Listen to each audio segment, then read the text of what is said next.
na gravação, tá? Tá legal, legal. Fernanda, podemos começar ou você prefere aguardar mais um pouco? É, não, por mim tudo bem, vai da organização de vocês. E quem vai começar, tá dando eco, amor. Quem vai começar a falar hoje é o César. Ah, o César, ok. Então tá joia. Vou Bom, só desligar César, meu microfone. beleza, beleza. Bom, César, então a palavra é tua, fique à vontade aí para iniciar o curso no momento que achar melhor, tá bom? Tá, Opa, tá sem isso. tá, pronto, agora sim. Pronto, perfeito. A aula Então, aqui apresentar agora, né? muito Na verdade, obrigado por estar apresentando esse mini curso mais uma vez, tá bom? que isso, obrigado. Compartilhar.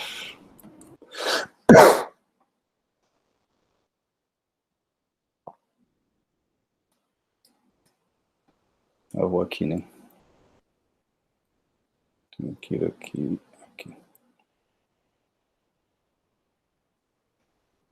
Vocês estão vendo agora a minha tela, sim? Sim, sim, estamos. Beleza, gente. Então, vamos começar nossa última aula, né? Esse mini curso, né? São 3 aulas que a gente já... Com hoje vai ser 3 aulas, né? A primeira aula, como a gente fez, eu falei um pouco sobre as definições básicas, né? De códigos, né? Onde que os códigos aparecem, quem trabalha com esse tipo de códigos, né? Diversas áreas que aparecem, né? E também falei que a gente demonstrou lá um teoreminha bem básico, mas muito importante, que, de certa forma, mede a capacidade de correção de erros do código, né? Envolve um pouquinho dessa métrica, a distância de Hamming, né? Que a gente definiu, certo? E tinha um parâmetro lá que era a distância mínima menos 1 dividido por 2, a parte inteira disso era um parâmetro importante para poder, digamos, falar sobre essa capacidade de correção de erros, né? E a gente falou também um pouquinho lá, calculou, digamos, nessa métrica de Hamming, calculou a quantidade de palavras que tem uma esfera ou um disco nessa métrica. Eu tinha falado para vocês que não tinha gostado dos meus desenhos de ser representados com bolas, como se fossem bolas ou esferas ou circunferências, do jeito que a gente faz em R2, né, com a métrica euclidiana, né, que a gente faz um desenho de uma bola, ou de uma esfera, ou de um disco, e o que vê é uma figura, aquele disco conhecido, né. E, bom, então, ontem eu fiz uma continha bem basicona também, pensando em trabalhar em um alfabeto A, qualquer, com um número arbitrário de palavras, finito, obviamente, e trabalhar no cartesiano, A cartesiano A, e tentar representar o A cartesiano da forma usual, né? Da forma usual significa um quadrado, né? Produto A vezes A, né? Exatamente como você faz R2, mais ou menos, né? E como a gente faz em Fundamentos para escrever uma representação do A cartesiano A, né? E quando você tenta lá desenhar as bolas, né? Ou esses discos, ou essas esferas, você enxerga que as esferas não têm cara de esferas, do jeito que eu desenhei, certo? Mas era uma representação, né? Um pouco. E vocês vão ver agora, se vocês fizerem o exercício, que na métrica de Hamming, por exemplo, as esferas de rádio 1, na verdade é meio quase uma união de 2 retas. Então também não tem a ver muito com aquela métrica do taxista que o Ednei tinha falado. Mas é interessante que vocês tentem fazer esse exercício aí, pegar um A geral como alfabeto, para o produto cartesiano, e tentar estudar lá como seriam essas esferas de rádio 1, de rádio 2, e você vai levar um susto em falar que isso é uma esfera. Mas é interessante, assim.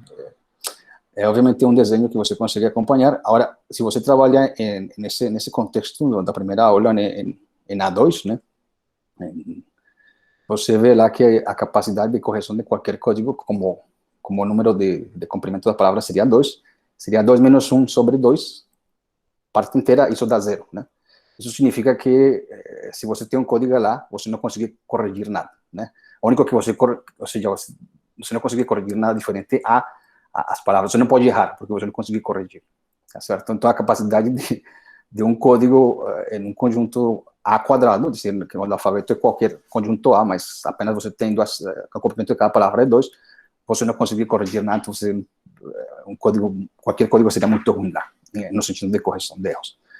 Então, isso também é uma coisa interessante, né? Então, esse N, de fato, tem que ser grande, né? Então, no código do robô que a gente fez, a gente colocou cinco coordenadas e a coisa já começou a melhorar, certo? A distância mínima era 3, e aquele parâmetro de capacidade de correção era 1, e aí a coisa começa a melhorar. Então, assim, no final de contas, isso que mostra que você tem que pegar, de fato, esse N, que é o comprimento das palavras, bastante grande, certo? Já na segunda aula, a Fernanda falou um pouco sobre um caso particular dos códigos, de forma geral, os códigos cíclicos, ela falou, né? Que seria um caso particular dos códigos, né? Nossos códigos são apenas subconjuntos próprios de um AN, né? Onde A é o alfabeto e N é um número natural. E, então, a Fernanda falou que simplesmente um código no contexto do código linear é simplesmente um subespaço vetorial do espaço vetorial fk ou fq elevado a n, né? Fq é simplesmente um corpo que tem que elementos e fq elevado a n é simplesmente o produto cartesiano de n cópias desse corpo, né? Então, qualquer subespaço que você tiver lá, obviamente tem que ser subespaço próprio, então você não pode pegar o próprio espaço, seria um código cíclico. E aí, ela mostrou várias ferramentas lá, obviamente usando álgebra linear, porque obviamente a definição se você tem o código é um subespaço, obviamente você espera que você use ferramentas de álgebra linear para estudar um pouco esses códigos, né? E o teorema talvez mais importante que ela provou é como tentar calcular, digamos, essa distância mínima, de um critério, caracterizou como calcular a distância mínima de um código cíclico em termos de o número de colunas do que se chama da matriz de paridade, né? Foi isso que ela provou. Então, isso, de novo, é uma coisa muito importante. Assim, você sai de um conjunto que não tinha estrutura, né, para um espaço vetorial que tem uma estrutura legal, e aí você conseguir fazer algumas contas melhores e caracterizar essa distância mínima, que é como a gente conversou, é um parâmetro fundamental para saber a capacidade de correção do código, né? Isso a gente fez, certo?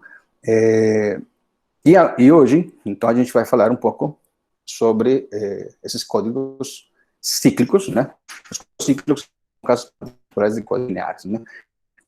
A gente está com um mundo geral, né, de códigos de erro, né?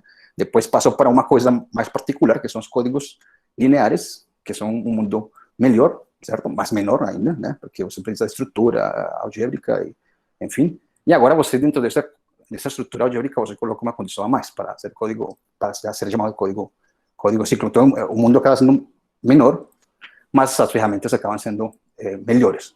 Então, você tem um mundo que é os códigos corretores de erro grandão, que tem poucas ferramentas para trabalhar, você diminui para códigos lineares, a coisa melhora enquanto a ferramentas para você conseguir caracterizar objetos dos códigos, né, a distância mínima, por exemplo. E agora você vai para um mundo menor ainda, e aí você consegue fazer coisas muito mais interessantes. Por exemplo, o que a gente vai tentar fazer, ou entender pelo menos, ficar mais ou menos claro, é como caracterizar todos os códigos chamados de códigos cíclicos. É isso que a gente vai fazer. Então, você conseguir descrever todos os códigos cíclicos me parece uma coisa bastante interessante, certo? Então, isso seria o que a gente vai tentar fazer hoje, tá? Vamos lá. Então, a primeira coisa que aparece aqui o que é a nossa definição de código cíclico. Deixa eu tomar um pouquinho de água. Tardem para vocês ler um pouquinho também.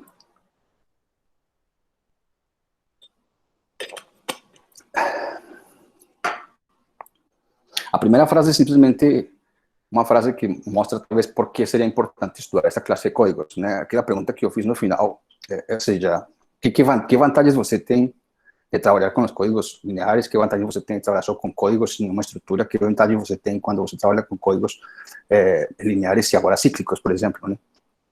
O que você ganha, o que você perde, o que é melhor, não sei. Enfim, esse tipo de coisas é uma coisa que a gente tem que pensar em que ganha, o que perde, o que é importante nas aplicações, o que mais se trabalha e por quê. Esse tipo de coisas tem que ser, digamos, pensadas, né? Bem, então essa frase primeira é para isso. E aí vem a definição de código cíclico.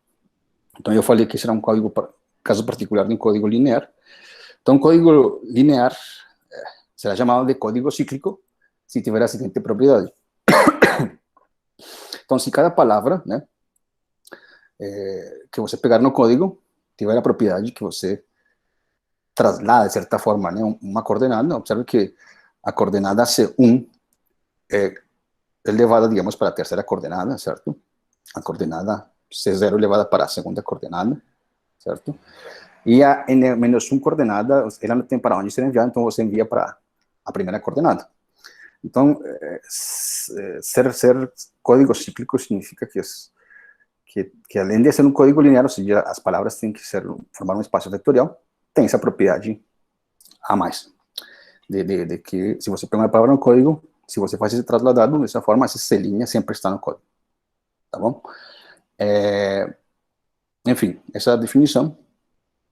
Dá para fazer a definição usando uma permutação de forma um pouco mais formal, certo? E é que se você usa essa permutação aqui, a permutação, estou falando, seria uma abjeção, todo mundo acho que sabe o que é, né? Mas seria uma abjeção do conjunto, aqui nesse caso, 0, 1 até n-1, nele mesmo, certo? Então, se eu pego essa abjeção, definida como está aqui nessa sigma, né?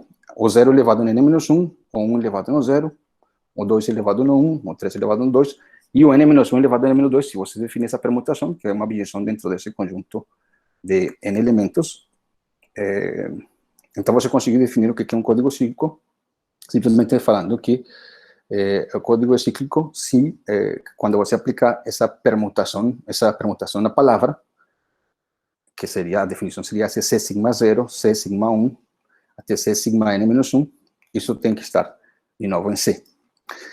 Isso aqui, para quem conhece já um pouquinho de álgebra abstrata, né? Essa permutação sigma, quando você faz a composição dela, né? As permutações, em geral, formam um grupo, né? Que tem n fatorial de elementos. Permutações ou bijeções desse conjunto com elementos.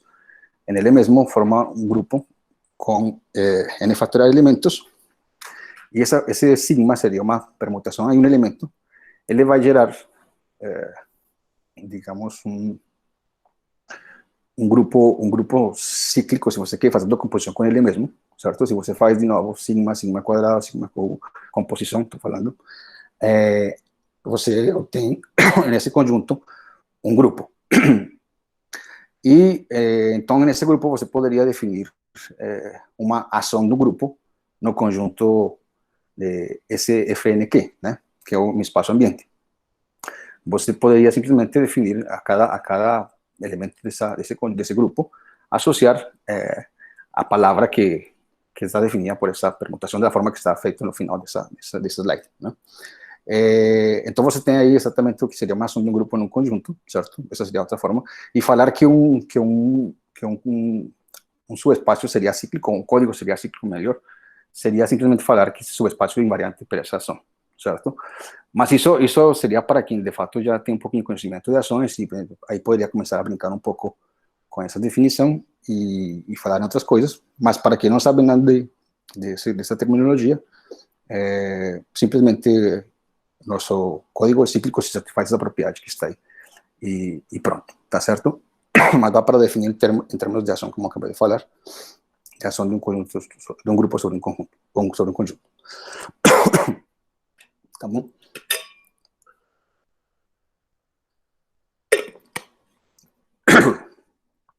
Desculpa. Então vamos aqui para o nosso segundo slide, que seria um exemplo bem simples, como sempre, né? Definição, um exemplinho básico, para tentar entender o que é o que não é. Aquele código do robô, a Fernanda falou que esse era um código linear, né? Essas palavras formam um subespaço vetorial do Z2,5, né? Corpo com dois elementos, né? Esse código não é cíclico, né? Porque, por exemplo, se você pega a palavra, deixa eu ver, se você pega a palavra 3, eu acho, a palavra 3 que está aqui, você tem 4 palavras, né? A palavra 3, quando você faz aquela translação, você obtém a palavra 0, 1, 0, 1, 1, né? Ela sim está dentro do 0, 1, 0, 1, 1. Isso. Mas a segunda, ou seja, a terceira palavra satisfaz essa propriedade de ser cíclico, né? Mas a segunda palavra, né, ela não satisfaz. Se você pega a segunda palavra e você faz aquela translação, você obtém a palavra 1, 0, 1, 0, 1, e ela não está dentro do código, certo? Então, algumas palavras satisfazem, outras não, mas nossa definição fala que para toda palavra do código tem que acontecer isso, né? Então, esse seria um código linear que não é cíclico, certo? Esse é o código do robô. E o código C, que está depois, esse é formado com 5 palavras, também seria um subespaço vetorial do Z25, deixa para vocês verificar que de fato é um subespaço vetorial, mas é muito, muito simples verificar que de fato esse código é cíclico. Você pega, obviamente a palavra 0 é cíclico, porque quando você faz aquela translação sempre vai dar a mesma palavra, né? Seria como um ponto fixo da ação que eu falei antes, né? Se você quiser. Agora a segunda palavra, 1, 0, 1, 0, 0, certo? Se você faz aquela translação, mandar as coordenadas para frente e a última para a primeira, né? Dá exatamente a terceira palavra, né? Se você faz a translação das coordenadas, exatamente obtém a terceira palavra. E se você pega a terceira palavra e faz de novo essa translação, certo? Traslada uma coordenada, né, digamos. Você obtém exatamente a quarta palavra, certo? E a quarta palavra, se você faz de novo a translação da quinta palavra, e a quinta palavra, se você faz a translação de novo da sexta palavra. Então, digamos assim, todas as palavras do código vão satisfazer aquela propriedade de ser cíclico. Então, simplesmente os exemplinhos aqui, né? Então, como eu falei, deixa eu ver o que vem aqui, tá? Sim. Como eu falei, o que vai ser importante hoje, que a gente vai conseguir, de certa forma, descrever todos os possíveis códigos cíclicos, né? Isso parece uma coisa bastante forte, né? Se você me dá um corpo, né, finito, você pega FK aqui naquele espaço e você tentar caracterizar todos os possíveis códigos, né? A gente não fez isso com subespaços, como são todos os possíveis subespaços desse espaço vetorial, né? De dimensão K, por exemplo. Mas aqui a gente, com essa propriedade mais, usando um pouquinho de álgebra, de teoria de anéis, na verdade, a gente vai conseguir, de fato, caracterizar ou falar como são todos os possíveis códigos cíclicos. Então, isso é uma coisa muito boa que a gente vai conseguir fazer hoje. Essa é a parte, digamos, fundamental da aula de hoje, tá? Mas usando um pouco de álgebra. Então, usando um pouco de álgebra, já não álgebra linear, não vamos trabalhar com espaços vetoriais, mas com álgebra, talvez teoria de anéis, vamos falar assim, um pouco sobre anéis, né? Então, a gente vai tentar não ser muito formal aqui, mas tentar pegar as ideias do que acontece nessa descrição de todos os códigos cíclicos, tá certo? Então, aqui a gente já entra um pouco com álgebra, certo? Então, como eu falei, a ideia é tentar classificar ou descrever todos os códigos cíclicos, e a principal ideia vai ser tentar identificar esses códigos cíclicos de forma objetiva, né? Com os ideais, vou falar, mas não importa se não dá para entender, os ideais de um certo anel quociente. Então, descrever todos os códigos cíclicos é equivalente a descrever todos os ideais de um certo anel quociente. Então, quando a gente pensa, tem um mundo dos códigos cíclicos, né? E tem um mundo dos ideais de um certo anel quociente, isso já vira álgebra, tá claro? A álgebra já tinha virado álgebra na aula passada, porque a gente estava falando de espaços vetoriais, mas agora, digamos, vem essa coisa da estrutura algébrica que seria um anel, né? E os ideais, enfim, subanel, um monte de coisa. Então, eu vou tentar ser assim, tentar explicar as coisas, talvez fazendo analogia com algumas coisas que talvez espero que vocês conheçam, porque não fica difícil a gente dar uma aula primeiro virtual e depois tentar saber, não sei exatamente em que nível de matemática vocês estão, né?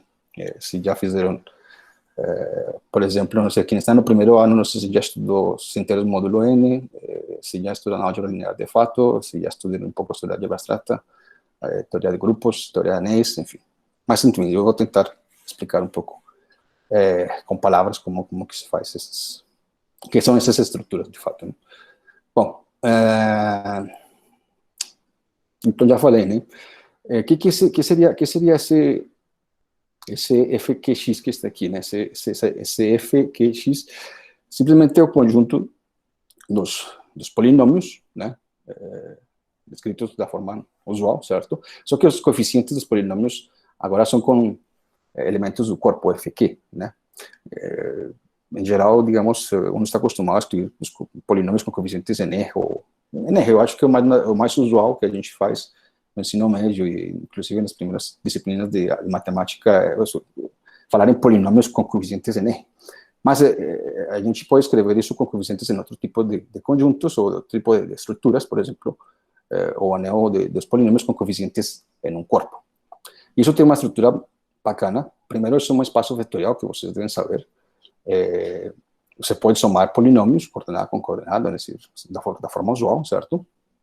E multiplicar por escalar, né? Por escalar, aqui os escalares são fq, então isso forma um espaço vetorial sobre o corpo fq, né? Bem, então então esse seria um espaço vetorial, mas a gente também tem uma estrutura também de multiplicação natural nos polinômios, né? Que também você vai ter nesse contexto dos polinômios com coeficientes nesse corpo, certo? Então você tem três coisas, né? Multiplicação por escalar, soma entre elementos e multiplicação entre elementos do conjunto, certo? Isso seria o que a gente chama de, talvez, uma álgebra, né?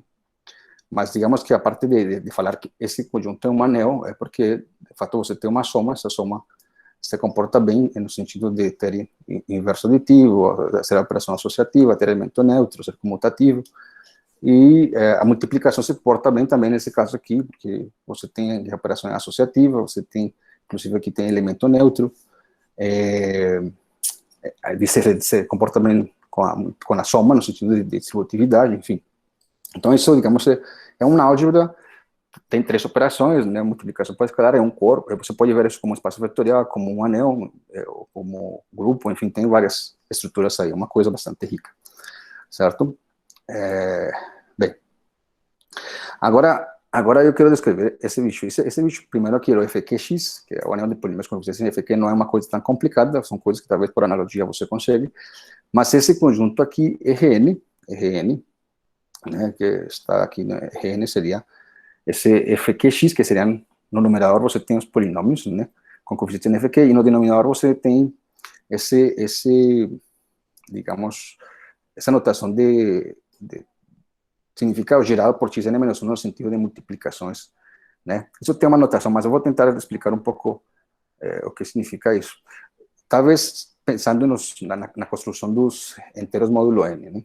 Quando a gente tem os inteiros módulo n, a gente tem um conjunto de números inteiros, certo? E você tenta definir uma relação de equivalência nos inteiros fixado um n, né? Você define que os números inteiros são equivalentes se a diferença entre eles é um múltiplo daquele n fixado, certo? E isso aí, automaticamente, você faz uma partição do teu conjunto dos inteiros e você prova lá que você consegue, inclusive, definir aquelas operações de soma e multiplicação usual que você tem nos inteiros nesse conjunto. Então, você construi essa estrutura de Zn, que a gente pode falar que é simplesmente um anel, né? Os inteiros módulo n, um conjunto n, é um conjunto, certo? E tem duas operações de soma e multiplicação entre eles, né? Então, a ideia mais ou menos é fazer a mesma construção agora dentro do conjunto dos polinômios. Por analogia, o anel dos polinômios com coeficientes nesse corpo pode ser pensado como os números inteiros, e por analogia, esse n dos números inteiros pode ser pensado como esse polinômio x elevado a n menos 1 fixo dentro do conjunto, né? A relação de equivalência acaba sendo a mesma, certo? Você fala que dois polinômios são equivalentes se sua diferença é um múltiplo desse polinômio x elevado a n menos 1. E com isso aí você consegue, de novo, né, particionar o conjunto de polinômios e ainda definir as operações que você tem usuais no conjunto dos polinômios nesse novo conjunto quociente. Tá certo? Essa seria mais ou menos por analogia o que a gente poderia fazer. Em particular, quando a gente vai nos modos inteiros, a gente fala os inteiros módulo N, né? Faz uma relação de equivalência, é um conjunto finito, mas para a gente poder, de fato, provar que esse conjunto é finito e como são as classes de equivalência, a gente usa o que se chama de algoritmo da divisão, né? Ou seja, a gente consegue dividir em Z, né? Então, você tem lá um algoritmo, né? Se você dá os números inteiros, então você pode escrever A menos B como múltiplo de N mais um eje, e esse eje, que chamam de resto, ele varia entre 0 e N menos 1, digamos. Então, com isso aí, junto com a relação de equivalência, você identifica que tem exatamente N elementos em Zn, via esse algoritmo da divisão. E a gente sabe também do ensino médio que nos polinômios você tem esse tipo de algoritmo, né? Ou seja, você pode dividir polinômios, né? A gente aprende a fazer continuous. Aqui também é a mesma coisa, a gente consegue fazer essa divisão. Você dá um polinômio e outro polinômio, você pode dividir os polinômios, né? E, bom, dependendo do grau, claro, essas coisas assim. Mas existe esse mesmo algoritmo dentro desse conjunto de polinômios com coeficientes NFQ, e funciona muito bem. Aí o resto vai ser um polinômio, que você tem que imaginar, simplesmente que com grau menor que o polinômio que você está dividindo, ou seja, no caso aqui, os polinômios são de grau menor que N, certo? Então, usando essas coisas, por analogia, você consegue, de fato, falar como são todos os possíveis elementos desse conjunto quociente que está chamado de N. Conjunto quociente é simplesmente o conjunto das classes de equivalência via essa relação de equivalência que estou falando, certo? E então, os elementos desse eje N não são mais do que polinômios de grau menor ou igual a N-1, certo? Então, seria esse A0 mais A1x mais a N-1, x elevado a N-1. Essa barrinha significa que, né, você está com uma classe, né? É um conjunto, né? Cada elemento, na verdade, não é um elemento, mas é um conjunto, né? São todos aqueles que estão relacionados com quem está embaixo da barra, né? Exatamente como a gente faz com os inteiros módulo N, né? A gente, a princípio, quando está fazendo as coisas formais por primeira vez, a gente denota por I barra, a classe de equivalência de I, né? Mas é um conjunto, né? São todos aqueles que estão relacionados com ele via relação de equivalência. Depois a gente acaba esquecendo a barrinha, porque sabe que isso, afinal, não importa como se opera, e você acaba esquecendo as barras e pensando que o conjunto apenas tem N menos 1 elementos, enfim, acaba esquecendo toda aquela coisa de construção, porque você consegue entender como se opera lá, né? Então você meio que acaba fazendo isso. A mesma coisa aqui, né? Essa barrinha pode ser esquecida se você sabe como se opera nesse RN. E a operação aqui de soma é a mesma, ou seja, você, o que teria aqui simplesmente são polinômios de grau menor ou igual a N-1, somando da forma que você somaria dois polinômios desse conjunto. E aí, multiplicação por escalar, a mesma coisa. Já o produto aqui tem que ter um pouco de cuidado. Não, ou seja, você opera igual, mas, digamos, na hora de você identificar exatamente que classe é, que polinômio é, você deveria fazer algumas contas, né? Mas, enfim, esse seria mais ou menos o que seria esse conjunto, né? RN, descrito por analogia com os inteiros módulo N, tá certo? Então, de novo aqui simplesmente lembrando um pouco como se opera da forma usual, né? Da forma natural, que você opera no conjunto dos polinômios, como assim, em carência. Só que, levando em consideração aquela coisa que são conjuntos, né? Isso, a princípio, não, com certeza, é uma confusão. Eu acho que o conceito, assim, de você, de fato, entender o conjunto quociente em álgebra não é uma coisa simples. Eu acho que talvez dos conceitos mais, pelo menos, difíceis de entender, né? Então, custa um pouco de trabalho, às vezes, se acostumarem, porque você vê que cada elemento é um pedaço grandão e você tem que somar pedaços, e isso acaba sendo uma coisa difícil. Para mim foi difícil. Eu acho que eu consegui entender esse conjunto quociente, talvez no doutorado, fazendo uma disciplina de álgebra, uma prova, enfim. E falei, acho que agora entendi o que é esse bicho bem, de fato, sabe? Assim, eu acho que, ou seja, você entende, faz as contas lá, mas de fato entender, eu acho que leva tempo. Talvez tem gente que demora menos 15 dias, um dia, né, na hora. Mas estou falando de entender, não uma coisa simplesmente de você memorizar uma coisa, chegar lá, reproduzir e fazer outras coisas. Né? Então, esse conceito de conjunto quociente é bastante complicado, essas operações, enfim, não acho que seja trivial. Enfim, tanto é que quem não viu isso aí pode estar boiando e imaginando coisas que, não sei, que está viajando aí, esse cara aí. Bem, então temos essa estrutura aí meio louca, certo? Mas não tão louca no final. E bem, então agora sim vamos vamos tentar identificar, né, que eu falei que no final você tinha a ideia de tentar identificar os códigos cíclicos que moram nesse espaço FQN, certo? E do outro lado você tem que identificar eu falei que eram ideais de um certo neocociente, foi esse o nosso objetivo. Então aqui já começamos a ver de que forma se faz essa identificação. Então, se você define essa aplicação aí, essa função θ, né, que a cada A0, A1 até AN, você envia na classe do polinômio A0 mais A1x mais AN menos 1xn menos 1, certo? Esse elemento é um elemento de EGN, né? É um elemento de EGN. Esse EGN aqui, bom, essa funçãozinha, essa função acaba sendo uma transformação linear, certo? Uma transformação linear, que é injetora, certo? E sobreinjetora também. Então você está com um isomorfismo aí, basicamente, é isso, certo?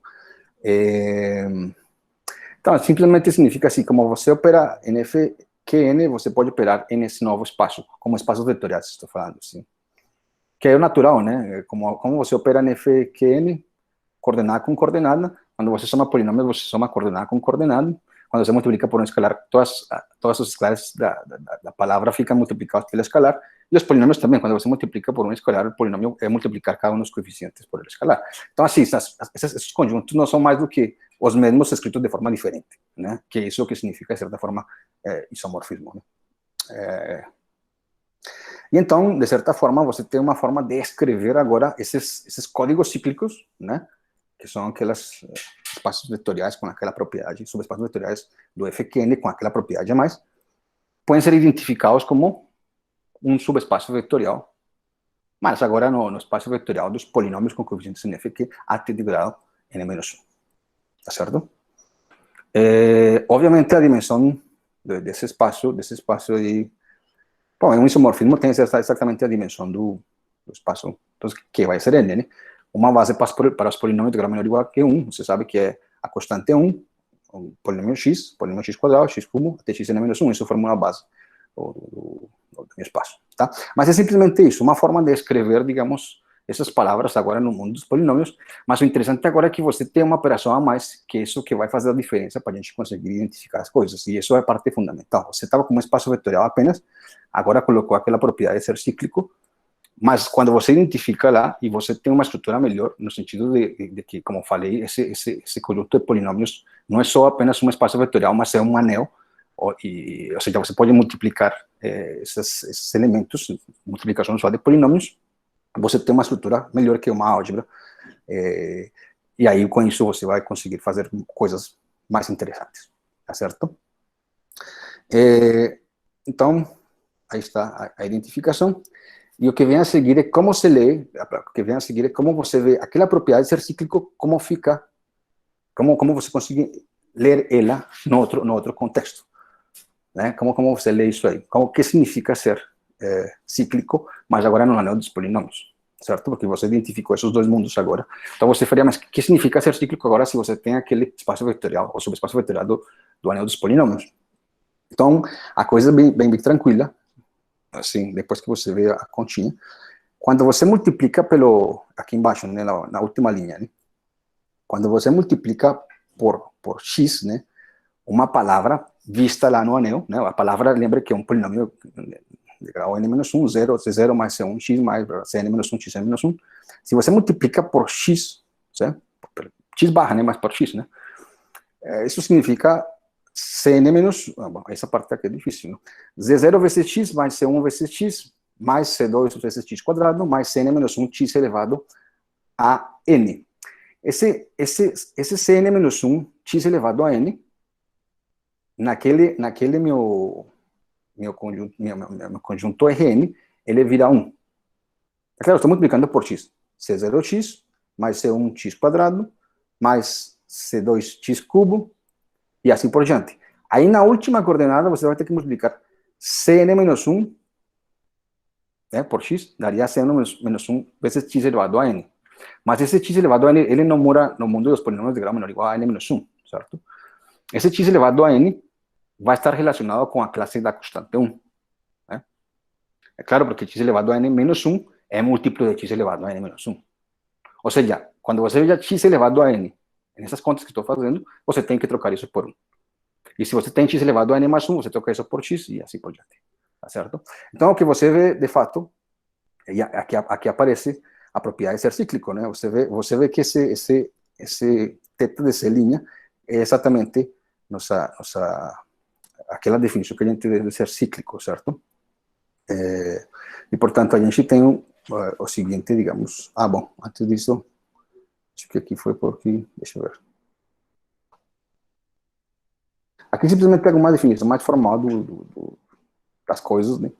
Que eu acho que vale a pena falar, certo? O que significa ser ideal, né? Ideal de um anel, né? Então, como falamos, nosso anel é um conjunto com duas operações, satisfazendo algumas propriedades, né? Não importa exatamente o que é, mas tem dentro desse anel existem o que se chamam de ideais, que são subanéis, né? Subconjuntos que também são anéis do anel A, mas com uma propriedade mais que significa que absorve multiplicação, certo? Então, assim, para não falar muita coisa, valem as propriedades 2, no sentido de que você pega dois elementos nesse conjunto e continua, então fechado para a soma, né? Continua estando ali. E se você pega um elemento do A e multiplica por um elemento de I, isso cai em I. Então, essa propriedade é o que chama de absorver as multiplicações por elementos de fora. Então, não é somente uma operação interna, não estou falando que seja fechado para multiplicação. Estou falando que absorve no sentido que você multiplica cara de fora por cara de dentro do I e cai dentro do I. Então, isso significa, de certa forma, absorve. Então, quando você está com certos anéis, esses ideais são estruturas, digamos, importantes para esse anel, certo? Aqui, um pouco deixando mais claro, se você tem um elemento no anel, você tem um gerado por um elemento, que são todas as multiplicações que você pode fazer com elementos de A, certo? Então, você tem esse ideal gerado por um elemento, certo? E chamado de, bom, ideal gerado por A, né? Tá certo, é isso. E também tem, bom, se você tiver N elementos, será que você consegue formar o mínimo ideal que contém eles? E aí você tem essa notação de, eu não sei como que chama isso, como que chama esse negócio? É gerado por A1, A2, AN, não sei como se chama esse negócio, esse símbolo, não tenho ideia como que, sei lá. Enfim, mas o gerado por esses elementos é essa soma de multiplicações por elementos de A, né? Bom, deixa eu ver o que vem agora, sim.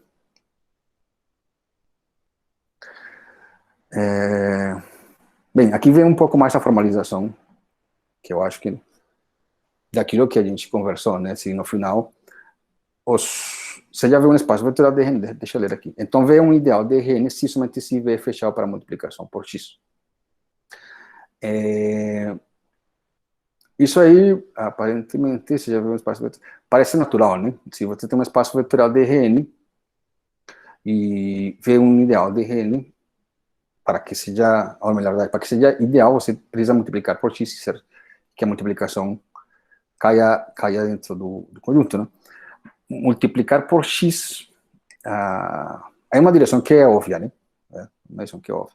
O que não é óbvio, talvez, é que se você tem um conjunto que multiplicar apenas por X, já absorve a multiplicação, também é multiplicar por polinômios, né? Mas se você multiplicar por X, um polinômio não é mais do que multiplicar por X várias vezes e depois somar, né? Somar com outros elementos da mesma classe, digamos assim. Então, esse lema não é uma coisa complicada, né? E depois vem um teorema, que é o teorema que eu falei que, de fato, caracteriza, digamos, os códigos, digamos, cíclicos, como sendo ideais daquele anel quociente, certo? Então, um subespaço vetorial C, seria o teorema 3.1, é um código cíclico se somente se digamos, aquele conjunto identificado pela função θ, né, θ de C, seria um ideal de Rn, certo?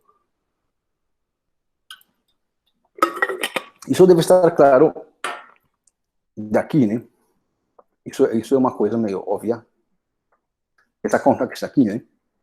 Porque quando você multiplica por X do lado direito, né? O que você tem é exatamente, digamos, aquele selinha que aparece naturalmente na nossa definição. Eu vou voltar aqui atrás só para você ver, de fato, nossa definição, né? Ser cíclico significa isso. Você tem uma palavra, você faz aquela traslação, aparece o CN menos 1 primeiro, depois tem um C0, C1 e assim por diante, né? Quando você multiplica por x, no outro lado você está fazendo a mesma coisa. Deixa eu ver aqui. Quando você multiplica por x, você está fazendo exatamente essa propriedade, não? O C0 elevado para a segunda coordenada, digamos, para x, e a última coordenada elevada para a primeira, tá certo? Então, isso aí, digamos, fica meio claro. Aqui está a prova, mas não vou escrever a prova por falta de tempo, certo? Deixa eu ver o que mais que eu tenho que falar aqui. Tá, então tem essa identificação, né? Os códigos cíclicos são exatamente os ideais desse anel quociente que a gente chamou de EGN, tá certo? Então aí está um pouco a explicação melhor, mas não vou entrar em detalhes nisso aí. E agora sim, tá, outra coisa, né? Você já tem um passo, né? Já identifiquei os códigos cíclicos como ideais de um certo anel quociente. E aí a pergunta é, bom, mas como são os ideais de um anel quociente, né? Você já tentou caracterizar, certo? Mas agora, bom, beleza, já tem uma caracterização dos cíclicos, né? Códigos cíclicos como ideais de um anel quociente. Agora, como são os ideais de um anel quociente? Bom, para quem já viu álgebra abstrata, primeiro teorema de isomorfismo, segundo teorema de isomorfismo, em anéis, né? Você tem um teorema mais ou menos lá que fala como é que você caracteriza os ideais de um anel quociente, né? Então, eu vou falar só como é que é feito, mas os ideais de um anel quociente são apenas, digamos, um anel quociente, né? São quocientes, digamos assim, vamos pensar, se você tem o anel R quocientado por I, para entender como são os ideais desse anel, você precisa conhecer todos os ideais que contêm o I, tá certo? Os ideais do R que contêm o I. Esse é um teorema que pode ser usado para tentar entender como são os possíveis, ou todos os ideais de um anel quociente, certo? Dá para fazer as contas um pouco mais, abrir as contas de fato, né? Então daria para explicar um pouco melhor essa coisa aí, né? Então, a proposição 3.1, primeiro diz que exatamente o que acontece com números inteiros, não? Nos números inteiros, todos os ideais que você são múltiplos de n, né? Os ideais possíveis nos inteiros são gerados por um elemento, né? Ou seja, isso se fala que os inteiros são um domínio de ideais principais. Todos os ideais são apenas gerados por um elemento. A mesma coisa acontece nesse anel de polinômios, né? Se você tem anel dos polinômios, então todos os ideais são da forma múltiplos, né? Seria esse ideal por G, seria da forma H vezes F, ou múltiplos de F em Fq, né? Isso para algum F. Então, é o mesmo resultado que você tem nos números inteiros, né? Como você prova isso nos números inteiros, o que você faz é, dentro do ideal, você pega o número menor positivo, certo? E você prova que esse número que você escolheu do ideal, ele acaba sendo o gerador do ideal. E você usa o algoritmo da divisão de novo, para fechar todas as contas. A mesma coisa funciona aqui, se você quer provar esse resultado no anel dos polinômios, mas aí não está escrita a demonstração, certo? Isso para entender como são os ideais de um anel, né? Desse anel em particular. Mas os ideais do quociente do EGN, né? A gente também pode provar que são exatamente da mesma forma. Isso também é um resultado meio também geral em álgebra, né? Se teu anel é domínio de ideais principais, o quociente também vai ser, certo? Então é isso que está escrito aqui. A proposição 3.2 está falando como são os anéis, digamos, aqui está todo o ideal de Rn da forma ou gerado por um polinômio. Essa barra, como eu falei, é aquela barra, mas é gerado por um polinômio, certo? Você está falando que os ideais desse Rn também são principais, mas esse f em particular tem que ser um divisor do xn-1. Mônico significa que o coeficiente que aparece no maior grau do polinômio é 1, certo? Então, esses dois resultados daria para você trabalhar de forma abstrata, certo? No sentido de estrutura de teoria de anéis, né? Mas, enfim, você também poderia fazer as contas, e aqui estão as contas feitas de como se faz as demonstrações nesse contexto, mas é exatamente a mesma prova que você faria no contexto de teoria de anéis, tá certo? No final, o que tem que ficar assim, você tem os códigos cíclicos que você identificou com ideais de um anel quociente, e os ideais desse anel quociente, no final, digamos, são descritos como gerados por um certo polinômio. Esse polinômio tem que dividir aquele xn-1, e é isso que tem que ficar na cabeça, tá certo? Isso que mais ou menos tem que ficar. Aqui está mais ou menos escrita a prova, como eu falei, dessa proposição 3.2. Da proposição 3.1 não está escrita. A gente no PDF, algumas coisas vai provar, então no PDF que a gente vai enviar para você depois, então vai ficar claro, tá? Mas é isso que você tem aí. Alguma coisa mais aqui para falar? Acho que não. Bem. Então, assim, no final, que você tem que ter claro exatamente isso. Então, devido ao teorema 3.1 e à proposição 3.2, que foi aqui já, um código C de FNQ, certo? É um código cíclico se e somente se a identificação, esse teta de C, né, a identificação que você faz naquele anel de quociente, é da forma ou gerado por um polinômio barra, né? Porque é naquele quociente, né? É gerado por um polinômio, certo? Mas esse polinômio tem que ser divisor de x elevado a n-1. Tá certo? Então você tem uma forma de caracterizar os códigos cíclicos a partir dessa afirmação que está aí, né? É isso que você tem que, no final, ter claro, né? Que a álgebra permite fazer essa identificação de forma natural, digamos assim. Natural com vários teoremas, né? Obviamente, mas é muito, muito interessante essa parte de você conseguir caracterizar os ideais via álgebra, certo? Então, você consegue falar dos códigos cíclicos via saber um pouco de álgebra. E esse polinômio F é uma definição, seria chamado de polinômio gerador do código, certo? E assim, então, aí está a frase-chave no final, seria, portanto, conhecendo a fatoração de xn-1, né? Ou seja, porque a gente precisa os divisores de xn-1, ou seja, a fatoração de xn-1, conheceríamos todos os códigos cíclicos de FNQ. Então, seria, eu acho que isso, agora a Fernanda vai continuar falando, certo? Você vai apresentar agora, né? Então, deixa eu sair aqui, então.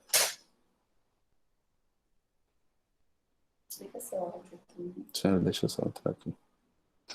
Acho que tem que... Você já entrou já. Caiu.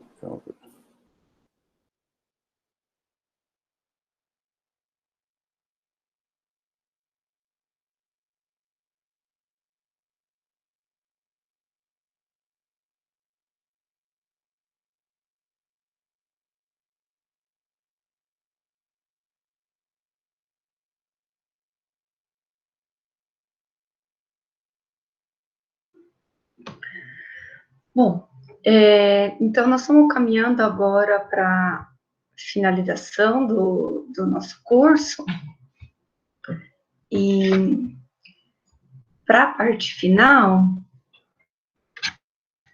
deixa eu passar aqui. Então, nós já sabemos, né, que os códigos cíclicos dentro... Deixa eu só me ajeitar. Os códigos cíclicos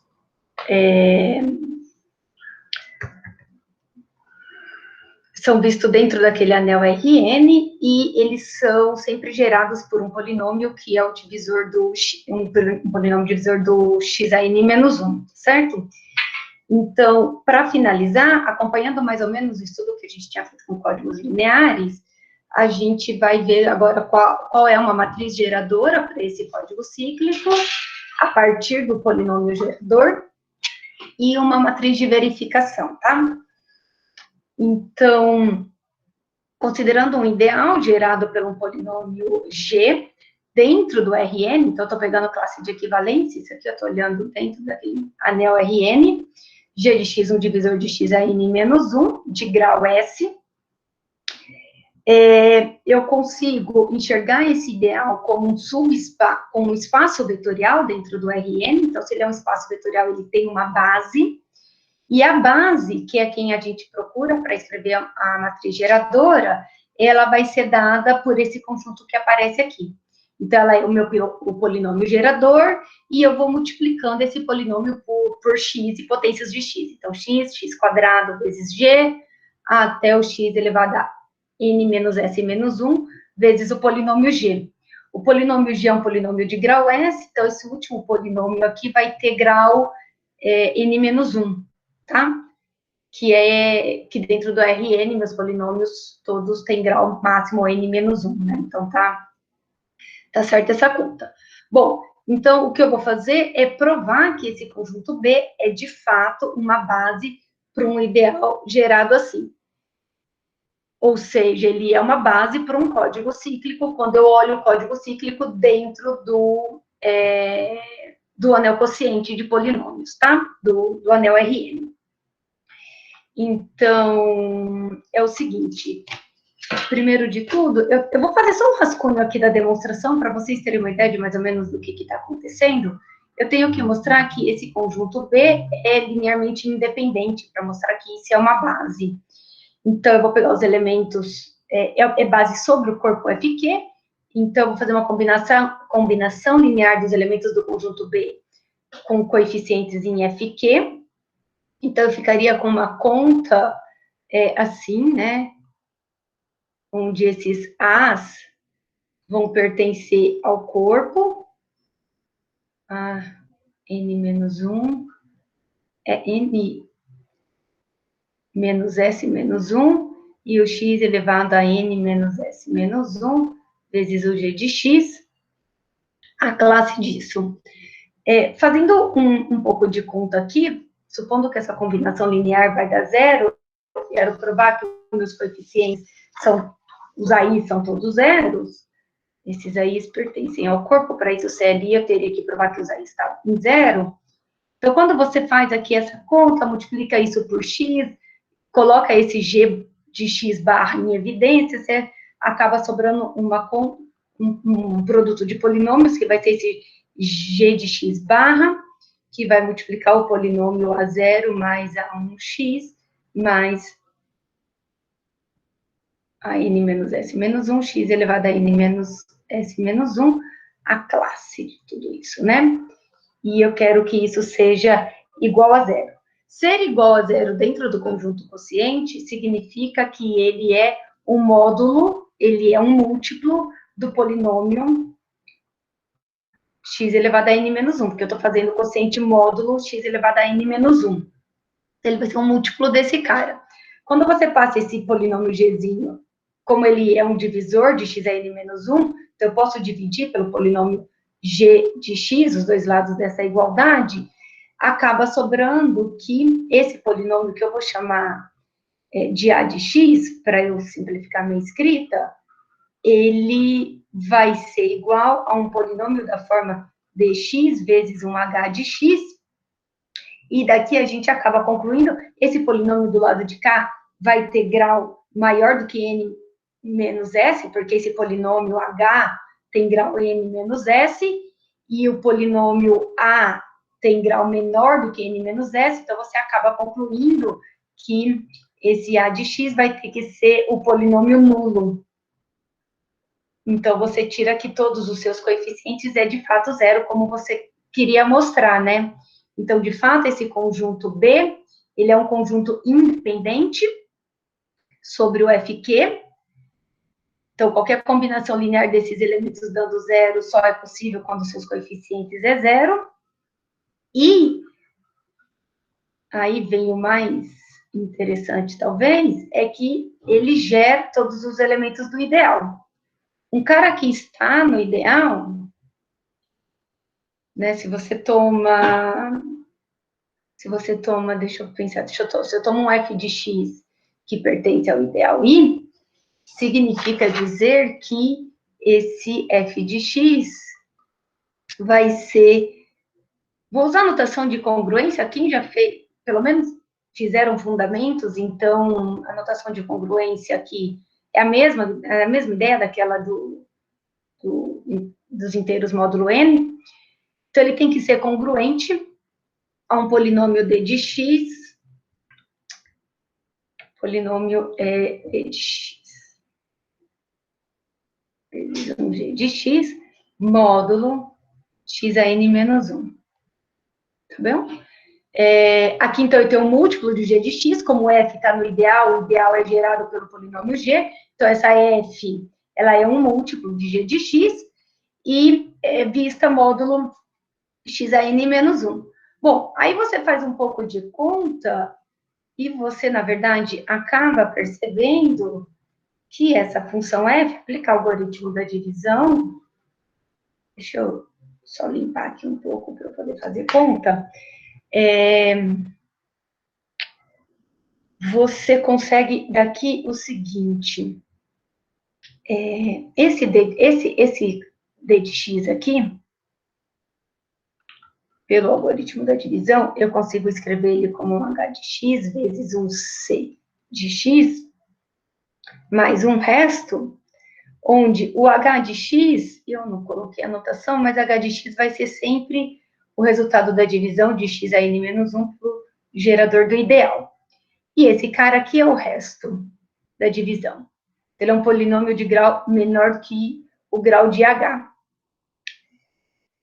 Substituindo, então, esse d de x aqui nessa congruência, fazendo distributividade, vai aparecer um g que multiplica h, isso é zero, módulo x a n menos 1, já que g vezes h é exatamente o x a n menos 1, e então a gente vai concluir que a f de x é congruente a uma rx vezes uma g de x, módulo x a n menos 1. Esse polinômio, esse resto, polinômio r de x, ele é um polinômio de grau menor que n menos s, então ele é um polinômio que tem grau no máximo n menos s menos 1, e daqui, então, dá um nome qualquer para esse polinômio, R0 mais R1 de x, tarará, faz as multiplicações, você vai acabar verificando que o f de x é, de fato, uma combinação linear dos elementos que aparecem aqui no conjunto B. Então, f de x pode ser escrito como 1 a 0, g barra, mais 1 a 1 x, g barra, mais até a potência n menos s e menos 1. Tá bem? Então, por um lado, você tem que o código cíclico, ele é um ideal, sendo um ideal, ele é gerado por um polinômio, e, por outro lado, você consegue ver isso como espaço vetorial, então você consegue determinar uma base. Determinando uma base, você consegue dizer qual é a combinação linear que define os elementos desse espaço vetorial, no caso, o espaço I. Tá? Bom, tendo a matriz geradora, desculpa, a base de um código, eu consigo escrever a matriz geradora desse código. Então, vejam só, se o meu ideal I, ou o meu código, visto como ideal, ele for gerado pelo polinômio g de x, barra, se o grau desse polinômio é S, segundo o que nós acabamos de provar, quantos elementos tem aqui nessa base? A base aqui, a cardinalidade da base é exatamente n menos s. E a cardinalidade da base é a dimensão do espaço. Então, daqui você tem que a dimensão de um código cíclico é o comprimento dele menos o grau do seu polinômio gerador, n menos s. E, lembra lá do isomorfismo θ? Ele vai do fqn no Rn. No R de reais, né? R assim. No Rn. Então, você leva um código cíclico num ideal, que é a imagem desse código cíclico pela função θ. Esse aqui é o meu I. Agora, eu estou trabalhando aqui.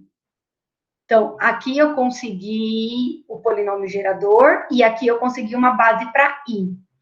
Conseguindo essa base para I, eu quero escrever a matriz geradora do código C. Então, eu quero voltar. Então, o que eu faço?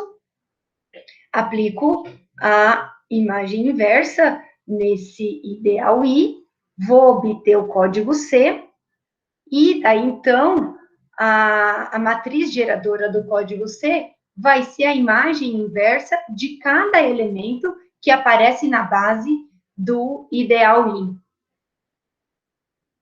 Certo?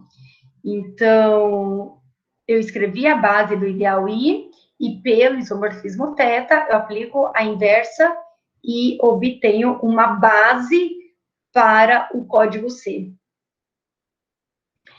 Essa base, então, ela vai ficar escrita assim. Esse polinômio gera um polinômio... essa função inversa, o que que ela faz, né? A função, ela leva cada vetor no polinômio que tem como coeficientes as entradas desse vetor. Então, quando eu aplico o inverso, eu vou pegar o polinômio que está aqui e vou levar no vetor, que vai ter, então, como entradas, o coeficiente do polinômio. Tá bem? Então, a imagem, se o G é escrito, o polinômio G de x é o G0 mais G1x, Gs elevado a x a s, a imagem inversa disso vai me dar o vetor com as entradas G0, G1, Gs. Quando você multiplica um vetor por x, você está tendo aquele shift, né? Você está só fazendo a permutação cíclica. Você está jogando todo mundo uma casa para frente. Então, esse polinômio g, que multiplica o g de x, vai ser empurrado para frente, todos os coeficientes, então, por isso vai aparecer essa casa zero, e isso vai acontecer em todas as linhas da matriz. Então, essa é a cara da matriz geradora de um código cíclico. Você pode olhar essas linhas da matriz, conhecendo a primeira linha, como também se você estivesse aplicando a permutação na primeira linha. Então, o zero vai vir aqui para o primeiro colocar, para o primeiro lugar, primeira entrada, e vai aparecer aqui a segunda linha. Na segunda linha, você vai e aplica de novo a permutação cíclica, aqui embaixo ficaria 0, 0, G0. E aí você tem a terceira linha. Então, você vai fazer isso, vai aplicando a permutação N vezes, e você vai ter toda a sua matriz. Então, essa é a cara da matriz geradora de um código cíclico, tá bem? Bom, tá. Com esses resultados que a gente tem, então, na verdade, o que a gente está mostrando é que todo código cíclico, isso é uma observação, né? A gente está ganhando que se C é um código cíclico, existe um vetor tal que... Existe um vetor V, vamos chamar de V em C, tal que esse C é gerado por V. Como gerado aqui no espaço vetorial, né? Esse gerado significa isso daqui. V mais, acho que denotamos por sigma a permutação, sigma de V mais sigma ao quadrado de V, mais até sigma a n menos 1 de V, que o sigma n já volta na identidade. Tá bem? Então, todo código cíclico existe um vetor que gera o código cíclico. Ele é um código, não sei, em anel eu diria que ele é principal, né? Eu poderia falar que ele é principal dentro de um espaço vetorial, fazer uma analogia aí com essas definições. Bom, a matriz de paridade, ela é obtida do polinômio, pega o polinômio... Você tem um polinômio gerador, que é o gzinho que está aqui embaixo, x elevado a n menos 1 dividido por g, vai dar um polinômio h. Então, a matriz teste de paridade de um código C, que é obtido pela imagem inversa de um ideal, que é gerado pelo polinômio... Isso aqui está errado, Santos. Que é gerado pelo g de x, ela é dada dessa forma aqui. Você pega esse polinômio h de x, que é o resultado do quociente de x a n menos 1 por g de x, e eu vou colocar de trás para frente, digamos assim, né? Eu pego o coeficiente aqui da maior potência que aparece no polinômio h, vai ser a minha primeira entrada da matriz. E aí eu listo todos os coeficientes, e completo com zero, isso também vai dar uma matriz de tamanho n menos k por n, né, n menos a dimensão por n, da mesma forma que a gente tinha no código linear, e em cada linha você vai aplicando a permutação e vai obtendo as demais linhas. Então, lá no início, quando o César falou que a vantagem de trabalhar com códigos cíclicos também em relação à codificação e decodificação do código, por isso os códigos cíclicos são tão famosos, é justamente por conta dessa identificação que você conseguir fazer de um código com um polinômio, e você, computacionalmente falando, e aí o pessoal que entende mais de programação na prática pode falar melhor do que eu, você tem um ganho, né, do que trabalhar com matrizes do código linear, como a gente trabalhou na aula de ontem, e trabalhar apenas com um polinômio. Aparentemente, você tem aí um ganho de tempo computacional que dá características boas para o código cíclico, tá? Eu acho que tem a ver, Fernanda, com o fato de você ter uma multiplicação embutida aqui, né? Aham. Você tem uma operação a mais para trabalhar, porque quando você faz tutorial, você só tem multiplicação por escalar e adição, né? Exatamente. Algebricamente pensando, é isso, né? Você está pondo mais sim, algebricamente pensando. Quando você tem mais estrutura, para fazer a correção, você tem uma operação a mais que ajuda a fazer a correção do código, né? Exatamente. E que permite agilizar a correção. Quando você vai pensando em álgebra geral, né, para quem vai seguir aí fazendo iniciação científica na área de álgebra, a gente faz muito isso, a gente vai pondo estrutura na coisa, porque você consegue melhorar muito mais o seu estudo quando você, ao invés de trabalhar só com um conjunto, você põe uma operação, põe outra, isso enriquece o teu conjunto e te traz propriedades novas. Aqui para o código também. A gente saiu do espaço vetorial e veio para o Nel, aumentou uma operação, que é a multiplicação interna, e você consegue melhorar o processo de correção, de detecção de erro, fica tudo mais bonitinho por aqui. Desculpa só interromper mais uma vez. Sim. Mas então, é uma coisa que é interessante perceber desde a primeira aula, né? Que começou com um exemplo que era puramente um que só tinha estrutura de conjunto, né? Exatamente. Aí na segunda aula vocês passaram a trabalhar com uma estrutura a mais, que já tinha uma estrutura de espaço vetorial que permitia trabalhar melhor com o seu código, né? E agora você tem uma estrutura adicional de novo, que agora colocou mais uma multiplicação entre elementos do código, né? Isso. Exatamente. Então, a gente está aí enriquecendo a nossa estrutura. Bom, então, essa é a estrutura do código cíclico que a gente queria passar para vocês. Eles vistos como ideal, como você caracteriza esse ideal, que ele é gerado por um polinômio divisor do x a n menos 1, e a matriz de gerador e a matriz de verificação desse código. Eu trouxe aqui um exemplo. Agora há pouco eu estava refazendo as contas e achei um erro, tentei consertar aqui no slide, mas agora fiquei na dúvida se eu consertei tudo corretamente. Mas a ideia mesmo que as contas estejam erradas, o que eu quero passar para vocês é o seguinte: eu estou trabalhando aqui dentro do F27, então eu tenho um código de comprimento 7. Esse espaço aqui, ele é identificado lá com o F7, que é o F2, 7x cocentado pelo x à sétima menos 1, que é o que a gente usou como notação R7. Nós mostramos, né, o César mostrou que, então, o código cíclico aqui no F27, ele é um ideal nesse quociente. Esse ideal é gerado por polinômios que são os divisores do x à sétima menos 1. A fatoração do x à sétima menos 1 dentro do F2, né, que eu estou trabalhando no corpo F2, vai dar esses 3 polinômios aqui. Aqui, na verdade, esse x menos 1 é um x mais 1, porque o menos 1 no F2 são equivalentes, né?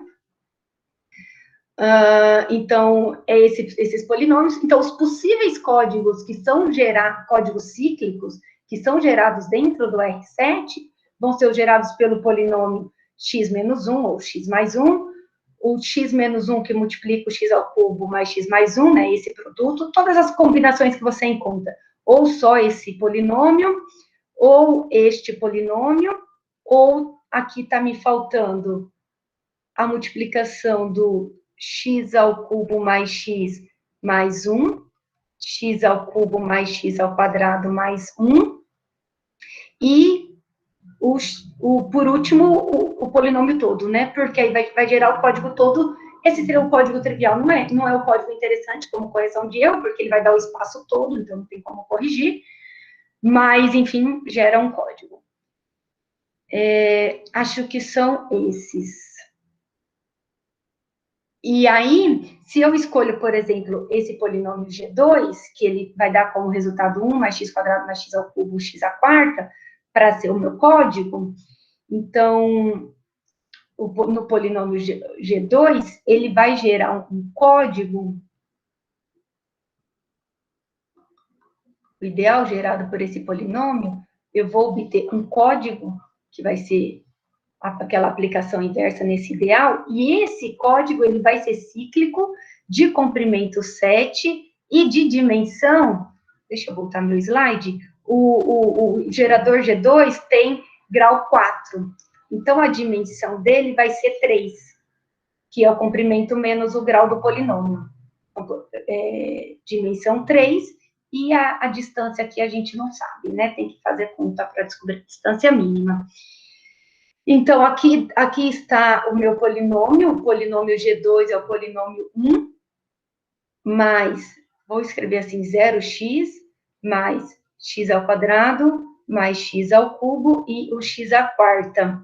Então, os coeficientes desse polinômio aparecem aqui, você vai aplicando as trocas cíclicas.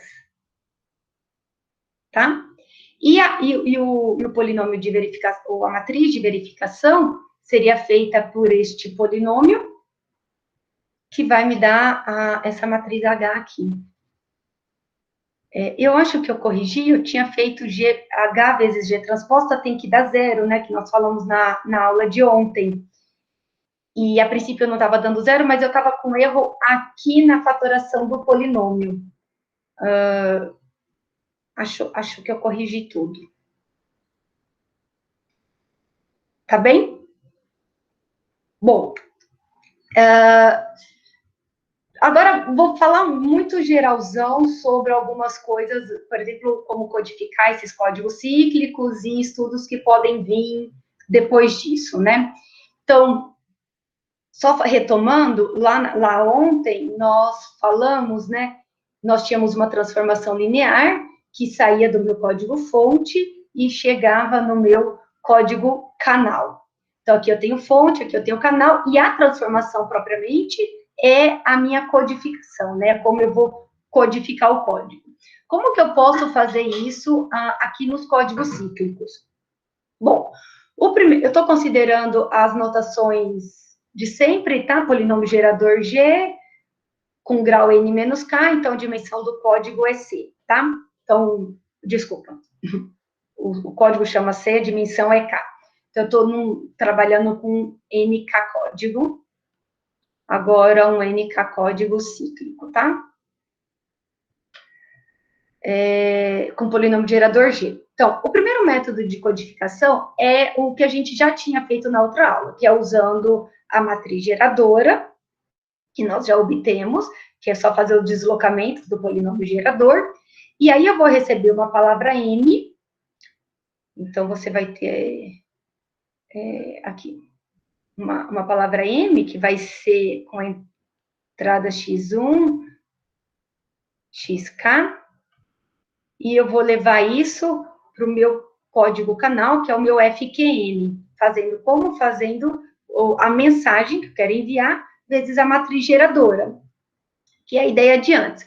Bom, só que daqui, saindo do meu código canal, agora eu estou chegando naquele anel RN.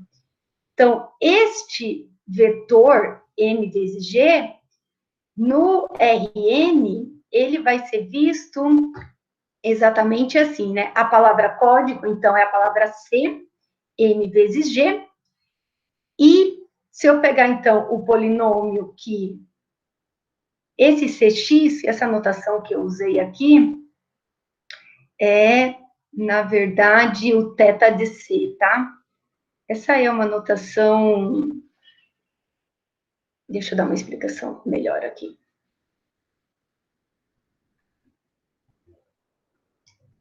Então, você tem assim, se você tem um vetor, que é a minha palavra código, né? C0, C, N-1.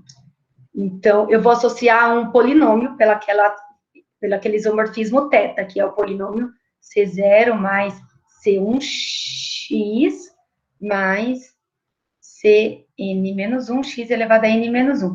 Este polinômio é o que eu estou denotando como C de x, tá? Então, a ideia é a seguinte, agora, veja que eu tenho 3 passos, né? Eu saio aqui do meu código fonte, chego no meu código canal, essa aqui é a minha palavra código, esse é o meu C, e daqui eu vou chegar no anel quociente. Mx, então, é o polinômio que é obtido, que tem como coeficientes as entradas do vetor M, e esse produto Mg vai ser exatamente o produto Mx vezes a matriz geradora G. Então, esse vetor C, que é a minha palavra código, identificado com o polinômio Cx, vai ser exatamente o polinômio Mx vezes a matriz geradora G. Tá? Então, é bem a ideia do que a gente já tinha antes. Pega a mensagem e multiplica pela matriz geradora. Uma forma diferente agora, né, para fazer isso, então, seria fazer assim. Pega o polinômio mensagem, mx. Esse polinômio, ele vai ter grau no máximo k-1, né? Esse mx, ele vai ser um polinômio dessa forma aqui. m0 mais mk-1. Lembra que ele veio lá de um vetor sobre o mk, sobre o fk, então ele tem k entradas, isso multiplicando x elevado a k-1. Então, o grau máximo dele é k-1. Vou multiplicar x elevado a n menos k pela minha mensagem. Essa multiplicação agora, então, vai ter grau no máximo n menos 1, é só somar esses graus aqui, vai aparecer o grau n menos 1, e os seus primeiros n menos k coeficientes serão todos iguais a zero. Então, pega essa mensagem e multiplica isso por x elevado a n menos k. Então, pega esse polinômio e multiplica isso por x elevado a n menos k. O primeiro termo que vai aparecer aqui é essa potência de x multiplicada por m0. Então, o primeiro coeficiente não nulo que aparece é o coeficiente que acompanha a variável x elevado a n menos k. Então, significa que, daqui para trás, o termo constante desse polinômio até n menos k menos 1 vão ser todos iguais a zero. Então, as primeiras n menos k entradas serão coeficientes iguais a zero. O que significa dizer, então, que a minha mensagem que eu codifiquei, ela está... Então, quando eu decodificar, o que eu estou buscando são os coeficientes que acompanham essas variáveis. Certo? Então, eu vou codificar fazendo essa multiplicação aqui. A mensagem que eu procuro está, então, nos coeficientes a partir do x elevado a n menos k. Pelo algoritmo da divisão, a gente tem o seguinte, esse cara, x elevado a n menos k vezes mx, dividido por g, vai dar um polinômio dessa forma. Então, se eu pego a palavra código, ela está lá no ideal gerado por g. Então, ela é um múltiplo do polinômio g. Então, a palavra código cx, ela vai ser x elevado a n menos k vezes 1mx, menos o resto dessa divisão. Bom, é um múltiplo do polinômio g, está no código, e essa palavra, ela difere dessa outra aqui, exatamente nos termos do resto. Então, se o meu resto vier zero, eu já tenho a mensagem que eu quero. Se o meu resto não é zero, então é porque veio um erro, né? Então, é aqui que está a diferença entre a palavra enviada e a palavra recebida. Eu enviei a mensagem e recebi C de X. Então, o erro estará, então, nos coeficientes que vão de 1 a o n menos k menos 1, que são aquelas primeiras que nesse cara aqui é zero. Então, o C de X vai conter a mensagem mensagem M, nos coeficientes dos termos de grau pelo menos n menos k. Então, a mensagem continua estando aqui, nesses termos, nesses coeficientes, e o meu erro estaria aqui nesse resto da divisão. Essa seria uma outra forma para codificar as palavras de um código cíclico, né? Então, se eu tenho se eu não tenho o código completo, se eu não tenho todas as palavras do código, eu tenho um gerador. Quais são minhas outras palavras do código? Então, essas são dadas aqui, tá? Bom, algumas considerações. Eu estou sem relógio perto de mim.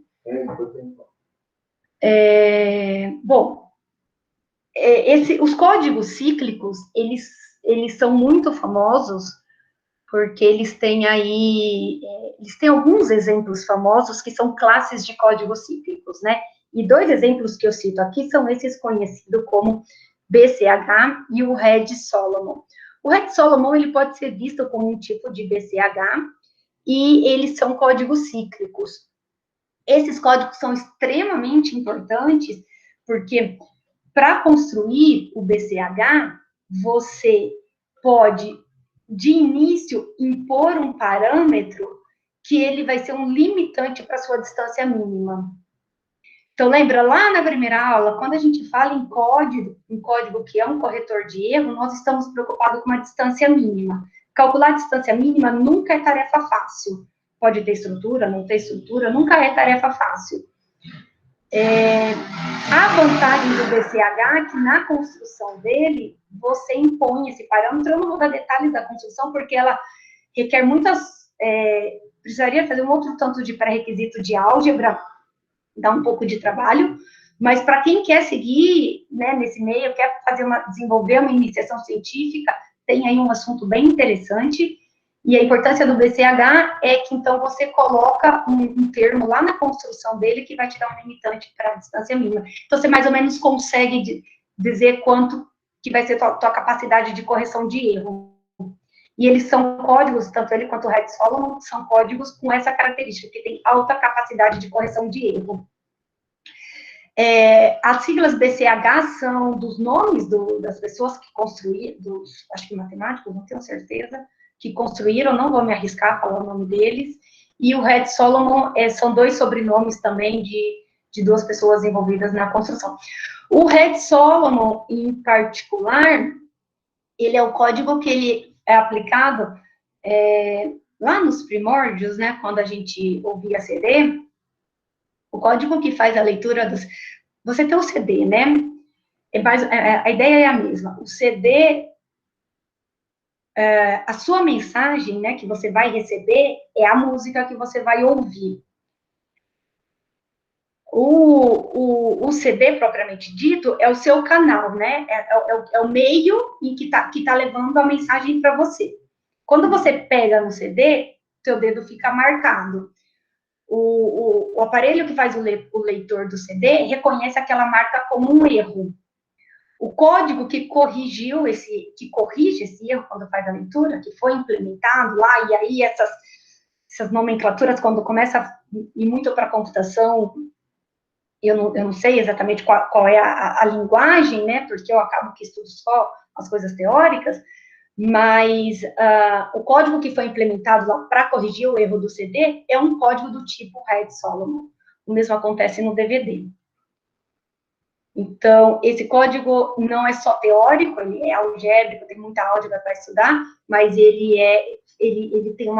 foi aplicado na prática, né? Ele existe aí.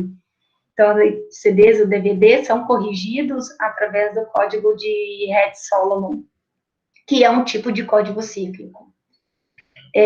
Outro tipo de código aí que também tem bastante estudo sobre são os códigos duais. Os códigos duais, a definição rápida dele são os códigos gerados por uma matriz de verificação. Então, se H é uma matriz de paridade, matriz de verificação de paridade, né? Lembra que ela tem N-K linhas que são independentes. Uma matriz que tem uma quantidade de linhas independentes sempre gera um código. Então, o código dual, a gente usa essa anotação. Então, o código dual de C H aqui é uma matriz de paridade de um código C. Então, o código dual de C é o código que... Eu vou usar essa anotação aqui com um pouco de abuso de linguagem. É o código que é gerado pela matriz H.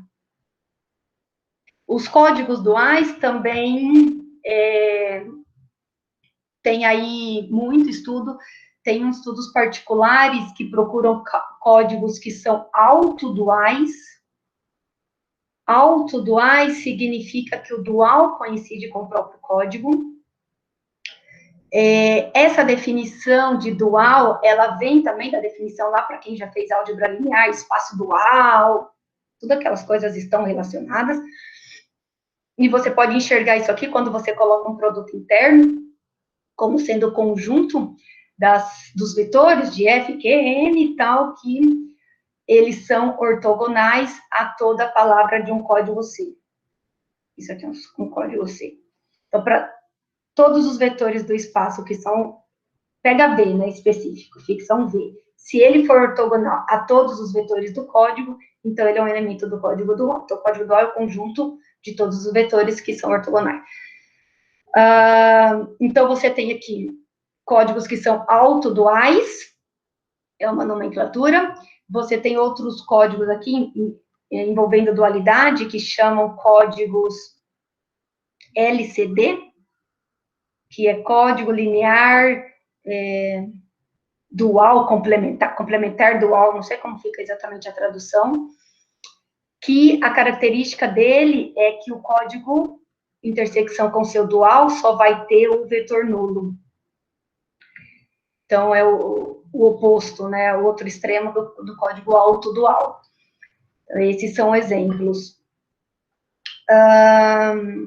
Na teoria de códigos, então, lá na primeira aula foi comentado um pouquinho sobre isso. O problema principal da teoria de códigos é determinar esse número que eu denotei aqui por AQN, que essa é a anotação usual mesmo nas bibliografias.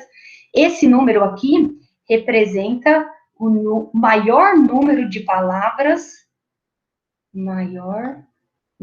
devia ter escrito isso, de palavras para um código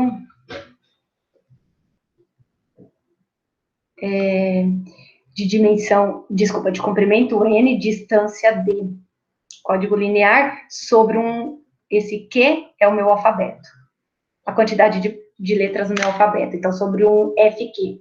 Então, dado um comprimento e dada a distância mínima, lembra que a gente falou, nós queremos uma distância mínima grande, mas também queremos muita quantidade de palavras. Se você vai colocando muita palavra lá dentro, você vai diminuindo a sua distância. Então, não é para quaisquer inteiros N, D e K, que seria a dimensão, que você sempre consegue construir um código. Esse símbolo aqui, né, esse número lá, ele, então, fixado o comprimento, fixado a distância, a gente tenta procurar qual é o código com maior dimensão, ou com maior número de palavras, com aquele comprimento fixo e aquela distância mínima fixa. Isso é trabalho de pesquisa para ano-luz, eu acho.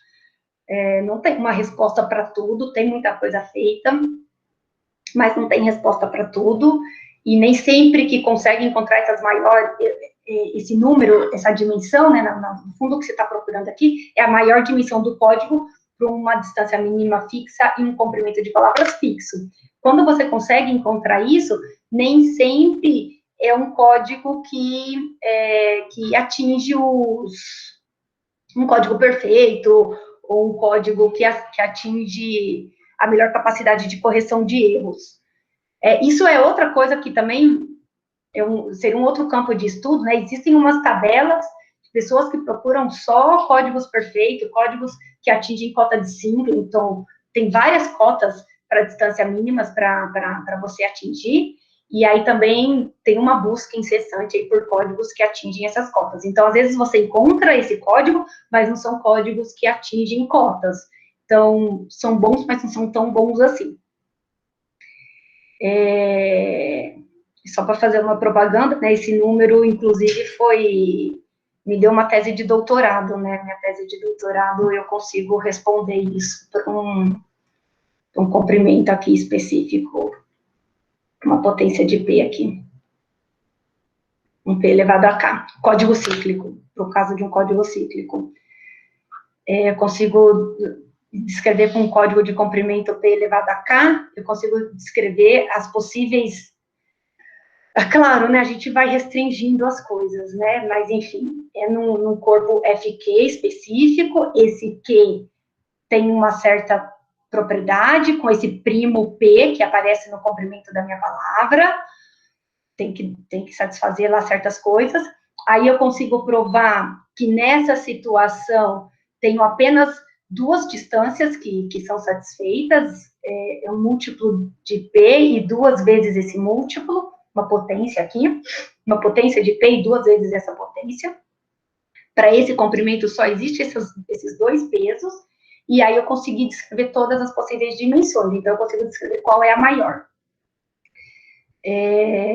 Então, para vocês, estou falando isso para vocês, para os alunos, né, em especial, entenderem a importância dessas coisas, né, isso me deu uma tese de doutorado, isso deu vários artigos para várias outras pessoas, cada um desses assuntos que eu estou citando aqui.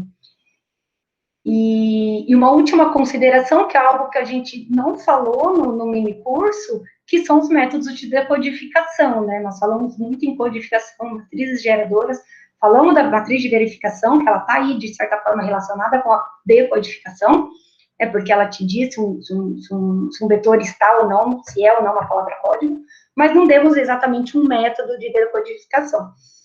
Dar métodos de decodificação, na verdade, você recebe uma palavra, vamos chamar de um vetor R, você recebe esse vetor, ele é uma parte, uma palavra código, e uma parte, um erro, então ele é um C mais um erro. Então, a busca é por determinar quem que é esse vetor erro.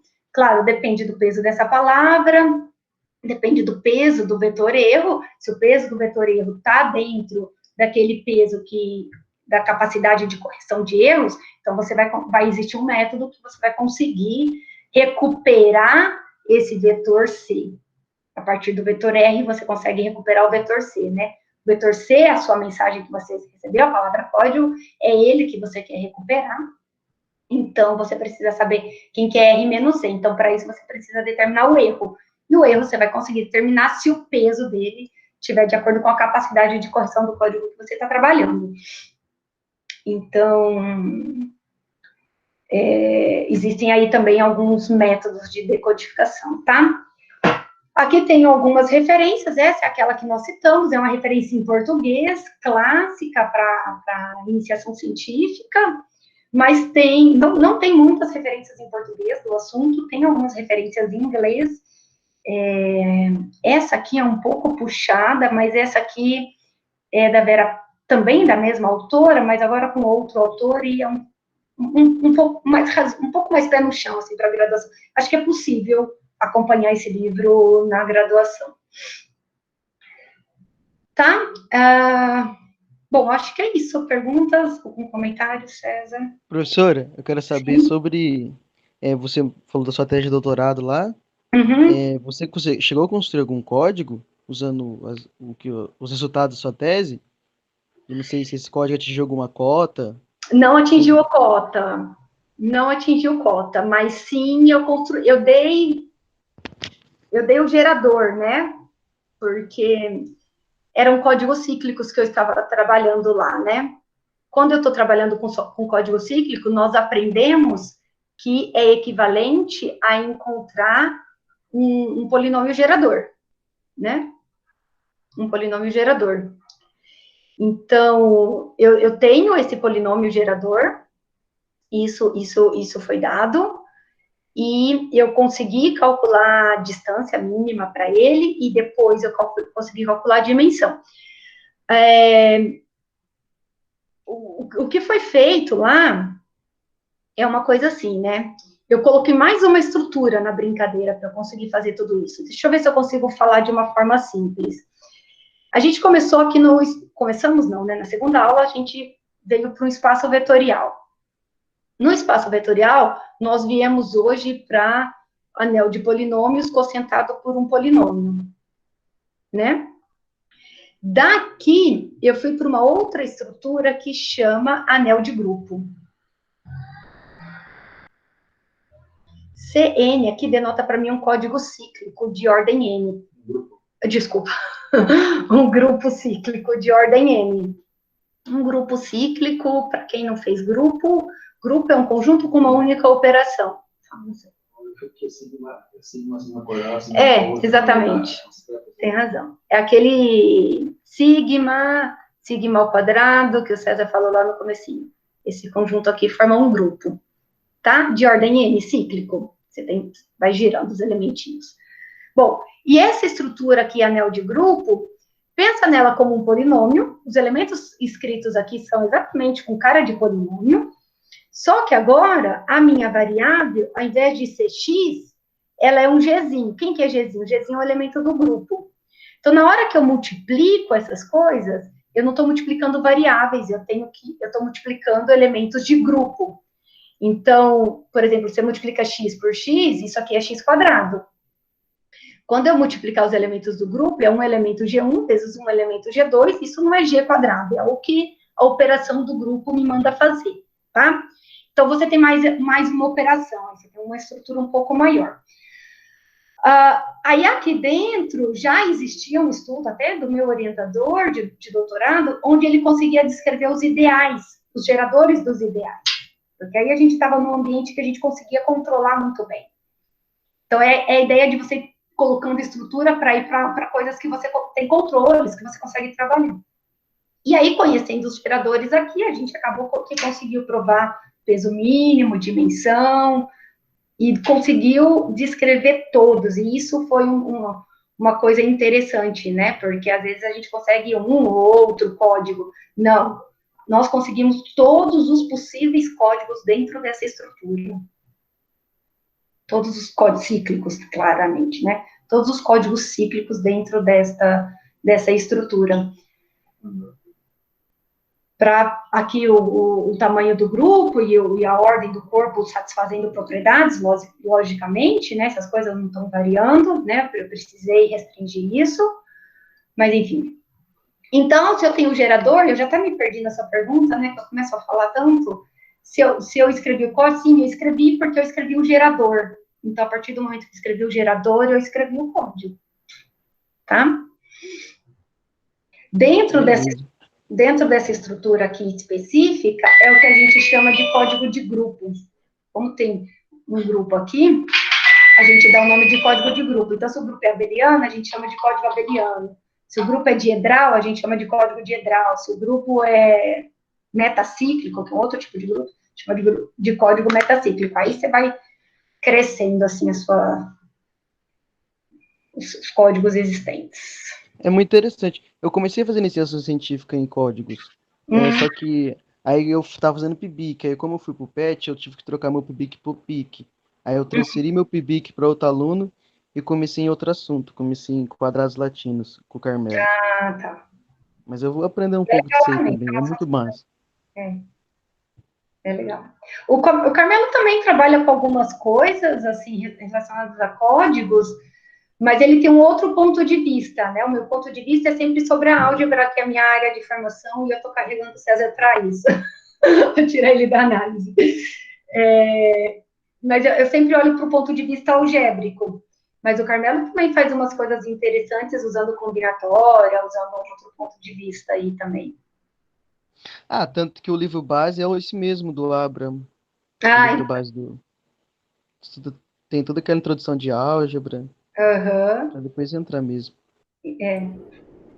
O Brandani também trabalha com um pouquinho de códigos e até orientou um aluno que era professor aqui, o trabalho na UniOeste lá, o Luciano Panek. O Panek. Isso. Tem bastante pessoas que talvez não como área prioritária, mas estão estudando e trabalhando bastante aí com códigos, bem legal isso. Eu peço desculpa, minha internet deu umas osciladas e eu meio que tinha perdido, tá? Agora que eu voltei, então me desculpem estar cortando aqui. Não, tudo bem. O Brandani estuda bastante coisa interessante, e eu já, acho que eu vi uma palestra dele, alguém comentou comigo que ele estava estudando códigos quânticos, que é a nova moda. Eu não sei falar ainda sobre o assunto, mas é um novo tipo de código aí que está em moda, e parece que o Brandani já está fazendo alguns estudos sobre isso. Eu fui de uma banca de doutorado de aluno dele também, que não era o PANEC, mas também era de códigos também.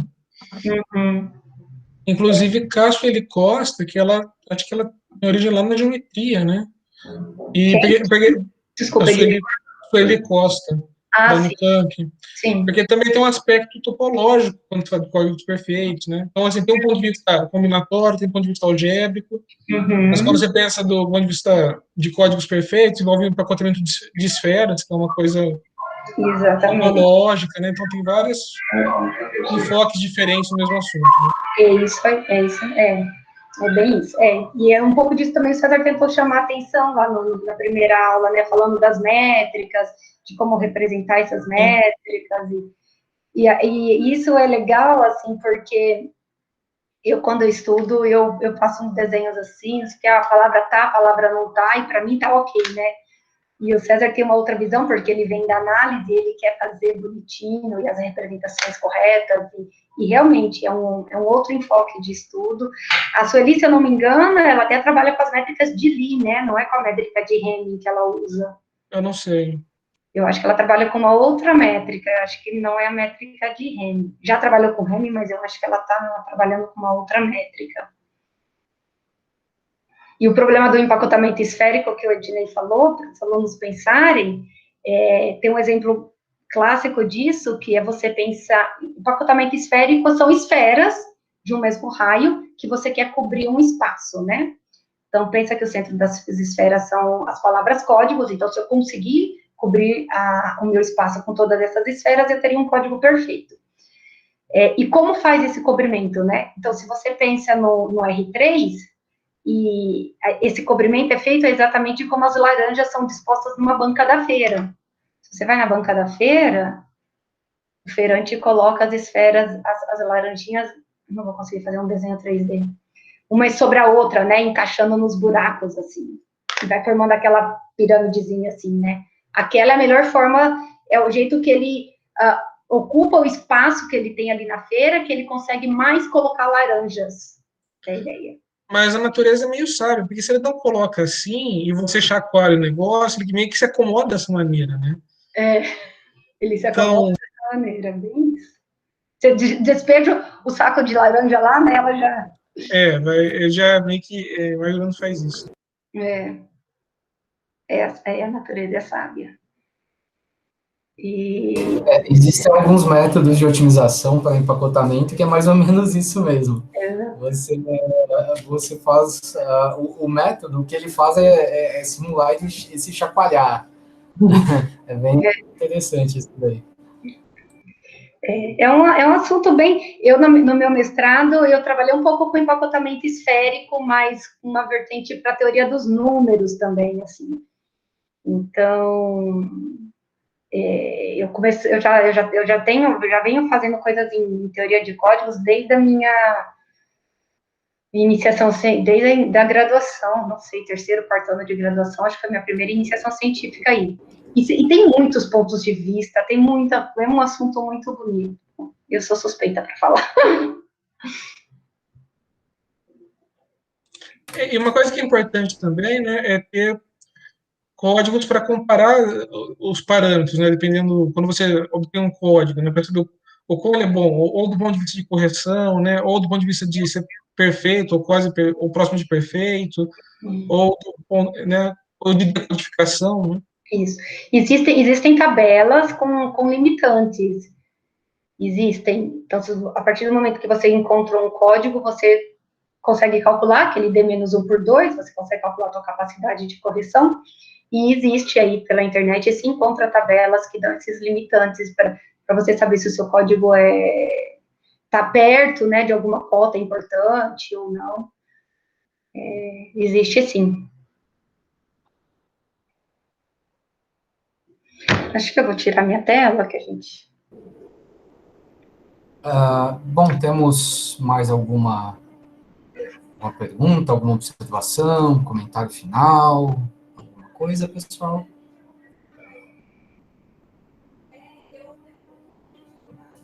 Bom, se não temos... O César quer falar alguma coisa, César, a mais? Não, acho que foi muito bom ter ajudado no minicurso. Aprendi algumas coisas que estavam meio na minha cabeça no contato com a Fernanda lá quando a gente começou a trabalhar, né? Que eu falei que tudo tinha começado lá no México no pós-doc. E, de fato, aquela estrutura do RM, né? Em vez de você pegar o corpo do FQ, né? A ideia era meio trabalhar com polinômios com coeficientes em anéis mais gerais, não somente corpos, né? E tentar entender umas coisas que chamavam idempotentes, né? Que são elementos cujo quadrado é ele mesmo, né? E aí que foi que começou o contato, né, do negócio. Mas eu não entendia muito bem por que tinha que estudar essas coisas, sabe? Ele, não, mas isso aqui dá para estudar os códigos, não sei o que, lá. Eu falei, não entendia, né? Mas eu tentei interagir mais um pouco a partir desse ponto, né? Então agora parece que fechou um pouco esse raciocínio do porquê que é importante e como que aparece esse descrever os códigos a partir de estudar os polinômios, né, de certa forma, digamos, e os elementos idempotentes, que a gente não fala disso, mas então, para mim foi muito legal. E a outra coisa que me chamou a atenção é essa abrangência, né, que a gente consegue motivar um monte de coisas, desde estudos abstratos que a gente faz, né, a partir dos códigos, né, que parece uma coisa um pouco mais aplicada de fato, né, assim, a gente consegue dar vários exemplos onde fala, olha, aqui aparece uma métrica, aqui aparece de fato o espaço vetorial, aqui aparece ideal. Esse negócio me parece também uma coisa muito louca, assim, que me pareceu essa propriedade cíclico lida nos anéis, né, você consegue ver meio que, olha, isso aqui é um ideal, né? Então parece que fica natural, né, algumas certas coisas abstratas que a gente estuda às vezes, porque sim, né, a definição é grupo, isso aqui, a definição de anel, isso aqui, a definição de tá. E por que tem que estudar isso aí? Bom, você fica, não sei de onde por que tem que estudar. Mas você faz um monte de teoria lá, mas agora me deu um monte essa parte aplicada dos códigos, lá me deu uma parte assim, de visão um pouco mais aplicada e de motivação para estudar outras coisas, em particular álgebra, enfim. Então, só isso me pareceu muito, muito, muito bacana. Espero que tenham gostado e visto esse tipo de aplicação. Só isso que eu queria comentar. E obrigado. Não, certamente foi muito, muito rico para todos nós, e você parecia ter bastante propriedade sobre tudo que estava falando. Então, apenas agradecemos, né, o trabalho de vocês dois em propor esse mini curso, em ajudar a semana acadêmica. Oi, Ednei, pode falar. Eu só ia pedir para o pessoal, quem puder abrir a câmera, para fazer uma captura de tela do pessoal que assistiu, dos ministrantes. Então, o César, se puder aparecer também, tem que ser do lado da Fernanda ali. Tá aí. Para a gente fazer uma captura e registrar o momento. Uhum. Quem está com a conta da Semac logada aí? É o Caio? O Cauã. Sou eu. Faz você também umas capturas, Caio, porque as de ontem que eu fiz não salvaram. Não sei se eu estava logado com a minha conta. É que não deu certo. Vou fazer aqui. Depois você me passa por e-mail. Você fala uma print screen. Isso. Tá. Tainara já pegou o perfume ali, que eu vi. Que tem gente que ainda não abriu a câmera. Eu vou colocar para agradecer mais pessoas aqui. O Júlio ali. Quem tá aí? Gabriel. Aparece aí, Luiz Miguel. Pode mostrar sua cara aí. Miguel. Tem o eu ali, né? Quem é eu? Até chegou a hora do eu mostrar a cara dele, né? É verdade. Eu fiquei também pensando, quem é eu? Quem sou eu? Você não pode falar que é ele, porque tá errado.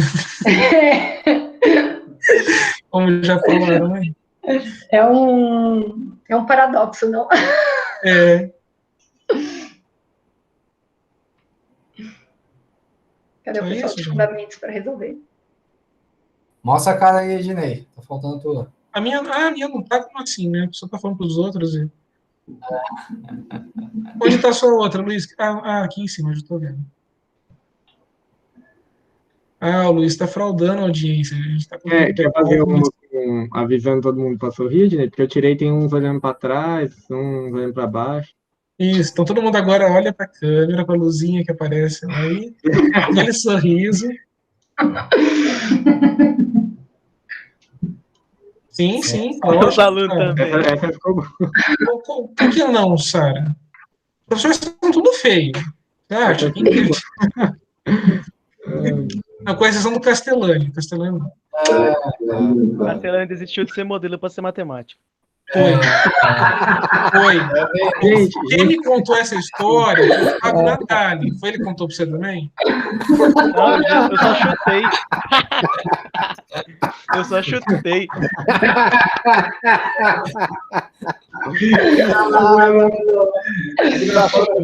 Ele ficou vermelho. Ele ficou vermelho, mas eu sei que tá rosinha, rosinha. Quem não ficou até o final vai se arrepender. O melhor comentário do minicurso foi esse. Quem saiu mais cedo vai se arrepender por não ouvir essa história. pronto, professor, tirei. Valeu, gente. Vou te mandar. Beleza. Você quer que eu Vamos aproveitar que mande a por tela e-mail? aberta e vamos aplaudir a Fernanda e o César. Sim. Por ter vindo.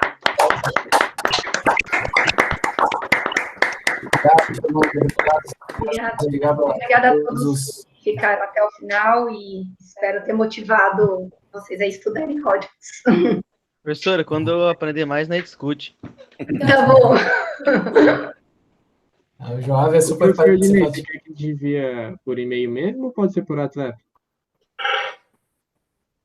Pode ser melhor por e-mail. Tá bom, beleza. Então, podemos encerrar a gravação? Podemos. Então, Caio, você encerra, por